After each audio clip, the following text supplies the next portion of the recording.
चलिए सबसे पहले हम बात करते हैं प्रधानमंत्री नरेंद्र मोदी की जो ताबड़तोड़ सियासी रैलियां कर रहे हैं चुनावों को नजदीक देकर, और निशाना उनका विरोधी तो है, साथ ही वो सियासत पर भी, विरासत जो है सियासत में जिसका अहम रोल होता है उस पर डोरे डालने की कोशिश कर रहे हैं। अलग बात है कि कई नेताओं के लिए विरासत की सियासत अपने परिवार तक ही सिमट कर रह गई है, लेकिन ऐसा लगता है कि प्रधानमंत्री नरेंद्र मोदी ने इस सियासत को एक अलग ही मोड़ देने की ठान ली है।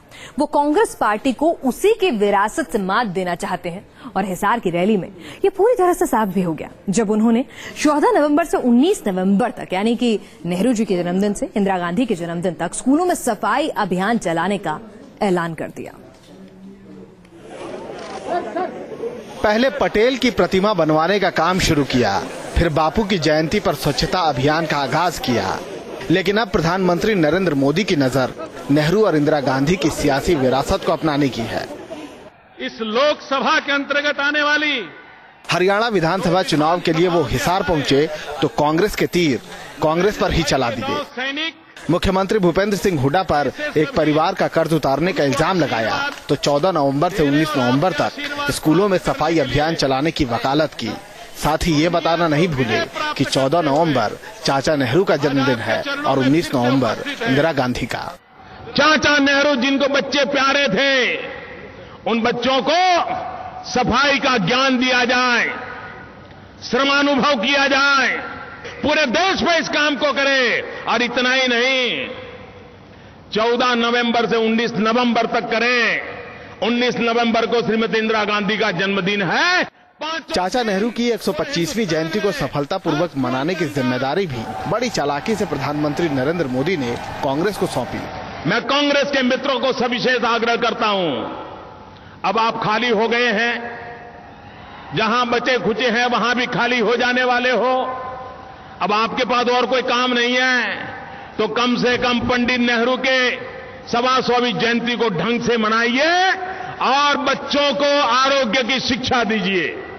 मोदी के मास्टर स्ट्रोक ने कांग्रेस में बेचैनी तो जरूर बढ़ाई होगी, क्योंकि जिन महापुरुषों की विरासत के नाम पर कांग्रेस के नेता अपनी सियासत चमकाते रहे हैं, अब मोदी बड़ी सफाई से उसे न सिर्फ अपना रहे हैं बल्कि कांग्रेस पर उन महापुरुषों की अनदेखी का इल्जाम भी लगा रहे हैं। ये हाई फाई का युग है। Team news nation.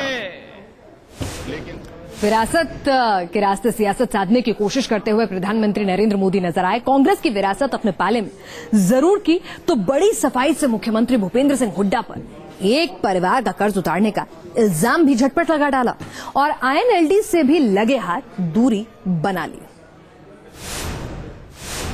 कुछ लोग जेल में से शपथ लेने के सपने देख रहे हैं। उनके साथ किसी कार्यक्रम में निकली हुई तस्वीर, उसकी छोटी छोटी फोटो निकाल करके घरों में बांट रहे हैं और लोगों को ये संदेश दे रहे हैं कि चुनाव के बाद तो हम मोदी जी का ही समर्थन करने वाले हैं। 15 मई को चुनाव के नतीजे आए तब समर्थन 125 करोड़ देशवासियों ने दे दिया है। मुझे जेलों में से समर्थन की जरूरत नहीं है। चलिए, तो हरियाणा के चुनावी दंगल में हर कोई जोर आजमाइश कर रहा है। अब बात करते हैं दिल्ली की, जहां पर सरकार कैसे बने, चुनाव हो, सरकार बने, पसुपेश लगातार बरकरार है। इस सवाल का जवाब जो है किसी के पास फिलहाल तो नजर नहीं आ रहा, लेकिन पसुपेश की हालत आम आदमी पार्टी में तनाव की वजह जरूर बनती जा रही है। दरअसल रोहिणी से जो पार्टी के विधायक है राजेश गर्ग, उन्होंने आम आदमी पार्टी के अंदरूनी लोकतंत्र पर ही सवाल उठा दिए। गर्ग ने सवालिया लहजे में केजरीवाल से कहा कि भाई दिल्ली में चुनाव की वकालत करने से पहले लोगों की राय भी जान लेनी चाहिए थी। लगता है सत्ता से दूरी आम आदमी पार्टी को रास नहीं आ रही है। एक एक कर पार्टी के कई आला नेता अलग हो गए और जो बचे हैं उनमें भी खींचतान जारी है। आम आदमी पार्टी दिल्ली में सरकार बनाए जाने की वकालत करे या फिर चुनाव की, इस मसले पर पार्टी में दो फाड़ नजर आता है। केजरीवाल चुनाव की वकालत करते रहे हैं, लेकिन पार्टी के विधायक चुनाव से दूरी बनाना चाहते हैं। इस सियासी उठापटक के बीच पार्टी के संयोजक अरविंद केजरीवाल एक बार फिर सवालों में हैं। रोहिणी से आप के विधायक राजेश गर्ग ने केजरीवाल पर एक के बाद एक सवालों की बौछार कर दी है। गर्ग ने एक चिट्ठी में लिखा है, आदरणीय अरविंद केजरीवाल जी, वंदे मातरम। आप सच को स्वीकार करें, आप दिल्ली में बार बार विधानसभा भंग करने की जब मांग करते हैं तो कार्यकर्ताओं पर, जनता पर और चुने हुए सभी दलों के विधायकों पर क्या गुजरती है, कभी आपने सोचा है? दिल्ली में चुनाव हो या नहीं, इस बारे में कोई निर्णय लेने से पहले यदि जनता के बीच रायशुमारी करा लेते तो मतदाताओं में ज्यादा अच्छा संदेश जाता। बाकी आपकी मर्जी। एक बात पर और ध्यान देने की जरूरत है कि यदि दोबारा चुनाव के बाद भी किसी एक दल को स्पष्ट बहुमत नहीं मिला तो हम जनता को क्या जवाब देंगे, ये भी सोचने का विषय है। बाकी आपकी मर्जी। सदैव आपके साथ, राजेश गर्ग। जब तक पार्टी को आधिकारिक रूप से कोई चिट्ठी उनकी तरफ से नहीं मिल जाती है तब तक उस पर कोई जवाब देने का मतलब नहीं है। जब हमारे पास कोई लिखित पत्र उनका आ जाएगा, जो सवाल उन्होंने उठाए हैं, जो आप कह रहे हैं, जो मीडिया में चल रहा है, तब हम उस पर कोई जवाब देंगे। अभी पार्टी को राजेश गर्ग जी की ओर से कोई खुला पत्र नहीं मिला है। चिट्ठी एक विधायक ने लिखी है, लेकिन सूत्रों की माने तो ज्यादातर विधायक चुनाव न कराए जाने के पक्ष में है। ऐसे में केजरीवाल के सामने चुनौती गंभीर है, क्योंकि उन्हें लगता है कि दिल्ली में चुनाव ही आम आदमी पार्टी को संजीवनी दे सकता है, पर उनके विचारों से उनके ही विधायक इत्तेफाक नहीं रखते। राजेश गर्ग इससे पहले भी आम आदमी पार्टी की दिल्ली में दोबारा विधानसभा चुनावों की मांग पर सवाल उठाते रहे हैं, लेकिन इस बार आम आदमी पार्टी के सामने परेशानी राजेश गर्ग के सवाल उठाने के समय को लेकर है, क्योंकि आज से ठीक 4 दिन बाद यानी कि 10 अक्टूबर को केंद्र सरकार को दिल्ली में सरकार बनाने की संभावनाओं को लेकर अपना पक्ष सुप्रीम कोर्ट के सामने रखना है। वीडियो जर्नलिस्ट सत्या के साथ पुलकित नागर, न्यूज नेशन, दिल्ली। सवाल आम आदमी पार्टी के घर में भले ही उठ रहे हों, लेकिन इसकी गूंज दूर तक सुनाई दे रही है। पार्टी के अंदरूनी खींचतान को लेकर विपक्ष अरविंद केजरीवाल पर हमलावर हो गया है। आज उससे साफ हो गया कि उनके विधायक जिस तरह के सवाल उनके संदर्भ में उठा रहे हैं, ये प्रश्न चिन्ह उनके व्यवहार में जो बार बार हम कहते थे कि वो दोहरे मापदंड अपनाते हैं, वो कहते कुछ है और करते कुछ है। ये तो मैं हमेशा से कहता रहा हूं कि आप पार्टी कोई राजनीतिक दल नहीं है, वो एक एनजीओज का समूह है और इसलिए इस तरह की बातें उठती रहेंगी। और मैं समझता हूं कि चुनाव के अलावा कोई विकल्प नहीं है, लेकिन चूंकि इतना विलम्ब हो रहा है इसलिए उनके पार्टी में भी धीरे धीरे लोग विद्रोह कर रहे हैं, अलग अलग बातें कर रहे हैं। चलिए सियासी गलियारों से निकलकर अब एलओसी की बात कर लेते हैं, जहां पाकिस्तान की नापाक हरकत बदस्तूर जारी है। सितंबर में कुछ दिन खामोश बैठा पाकिस्तान, लेकिन फिर से सीजफायर का उल्लंघन शुरू हो गया है। बीती रात जम्मू के अरनिया सेक्टर को पाकिस्तानी रेंजर्स ने बमों से दहला दिया, जिसमें 5 लोगों की मौत हो गई और 30 घायल हो गए। दुख की बात यह है कि अपनी नापाक हरकतों को अंजाम देने में जुटा पाकिस्तान सरहद पर रह रहे बेगुनाह लोगों को भी अब बख्श नहीं रहा। एक तरफ जहां जम्मू कश्मीर पिछले 60 साल में सबसे बड़ी तबाही की दौर से गुजर रहा है, वहीं दूसरी ओर पाकिस्तान ने जम्मू के मासूम नागरिकों को अपने बमों का निशाना बनाना शुरू कर दिया है। एक और जहां रात की सर्दी बढ़ती जा रही है, वहीं दूसरी तरफ जम्मू के सरहदी इलाकों में रहने वाले नागरिकों की रातें खौफ के साए में बीत रही हैं।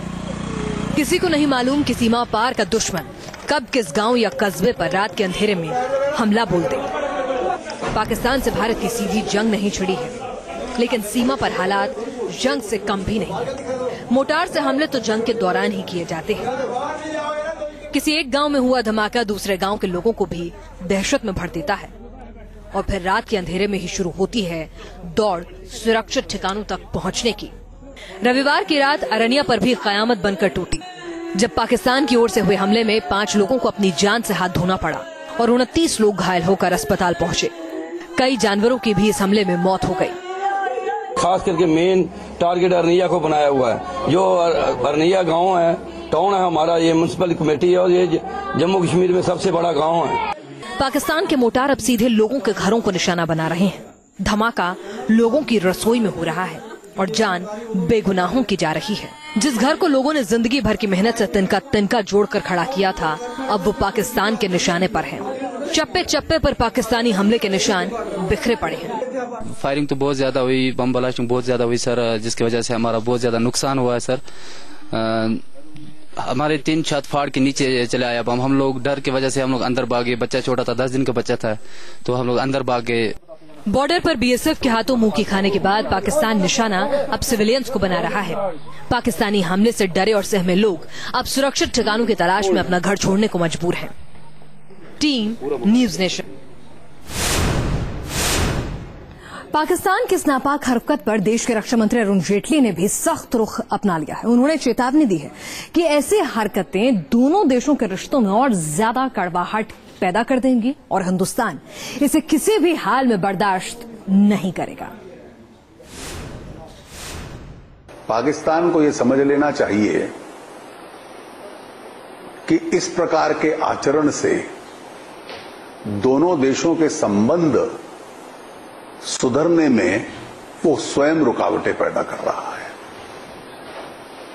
और इस तनाव को भारत की सेना और बीएसएफ जो हमारी सीमा की रक्षा करती हैं वो कभी स्वीकार नहीं करेगी, ये देश भी स्वीकार नहीं करेगा और हमारे जवान पूर्ण रूप से सक्षम है इस प्रकार के सभी आक्रमणों का जो आवश्यकता के अनुसार जो रिस्पांस या उसका उत्तर देना चाहिए वो देने के लिए। करारा जवाब मिलेगा, ये बात रक्षा मंत्री गृह मंत्री दोनों कह रहे हैं। लेकिन आपको बता दें कि चिंता का सबब यह है कि पाकिस्तान की ओर से जो सीज फायर है, अगर पिछले आंकड़ों से हम तुलना करें तो इस साल सबसे ज्यादा सीज फायर जो है वो दर्ज किया जा रहा है, क्योंकि अभी तक जो अगस्त तक के आंकड़े आए हैं 80 बार सीज फायर का उल्लंघन हो चुका है सिर्फ अगस्त तक। तो आप अंदाजा लगा सकते हैं, अगस्त के महीने की बात करें तो 40 बार सीज फायर का उल्लंघन हो चुका है और अभी अक्टूबर के महीने की बात करें तो हफ्ते भर के भीतर 11 बार से ज्यादा सीज फायर का उल्लंघन हो चुका है। साल 2011 में महज 51 बार सीज फायर टूटा था और अभी तो ये साल खत्म भी नहीं हुआ है। 2012 में 93 बार सीज फायर का उल्लंघन हुआ था और 2013 में 199 बार पाक ने सीज फायर तोड़ा था।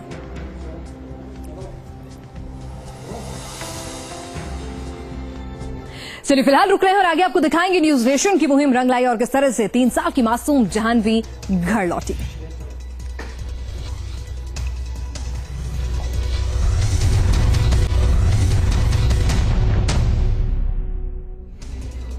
चलिए अब नेशन व्यू में एक अच्छी खबर, लेकिन वो खबर सवाल भी छोड़ रही है। जाह्नवी 8 दिनों के बाद मिल तो गई और उसके घर खुशियां भी लौट आईं, लेकिन पुलिस के सामने सबसे बड़ी चुनौती ये पता लगाना है कि जाह्नवी की गुमशुदगी के पीछे आखिर था कौन। इंडिया गेट से 28 सितंबर को लापता हुई दिल्ली की बेटी जाह्नवी मिली तो उसके परिवार वालों के साथ ही दिल्ली पुलिस ने भी राहत की सांस ली। लेकिन लापता हुई इस बच्ची के मिलने के बाद भी पुलिस के लिए चुनौतियां कम नहीं हुई हैं। पुलिस को अभी गुमशुदगी से जुड़े कई सवालों के जवाब ढूंढने बाकी हैं।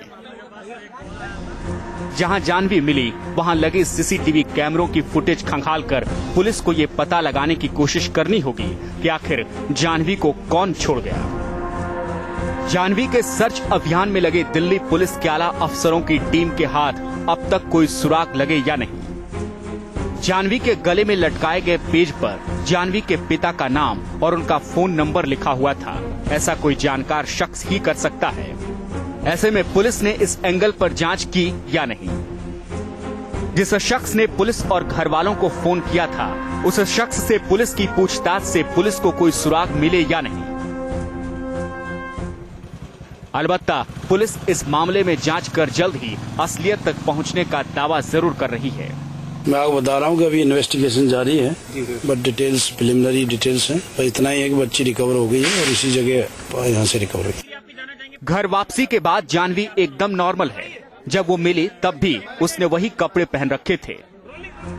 ऐसे में इस वारदात के पीछे किसी गिरोह का हाथ होने की आशंका से इनकार नहीं किया जा सकता।